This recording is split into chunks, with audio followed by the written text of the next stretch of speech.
البته یه روز قبل از فوتشون که من باشون نشسته بودم و صحبت میکردم و رو صندلی هم نشسته بود و گفتم علاوه چقدر خوشحالم از تخت خواب اومدید دیگه رو صندلی نشستید، حالتون خوبه، انشالله بریم ایران. گفت ایران هیچ وقت دلم نمیخواد، برای این ملت نه، اصلا نمیخوام. نه خب علاوه گفت من برای چی به ایران برگردم؟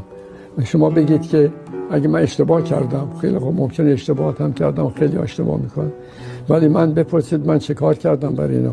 من تمام کارگرها را سهیم کارخانه‌ها کردم، من زنها را آزاد کردم، من اصلاحات ارضی کردم، من نمیدونم دانشجویان و دانشگاه رو مجانی کردم، غذا برای فرزندان در مدرسه ها دادم، سپاه دانش درست کردم که همه را سپاه بهداشت درست کردم که همه از بیماری و ناخوشی و تراکم و مالاریا نجات بده بود.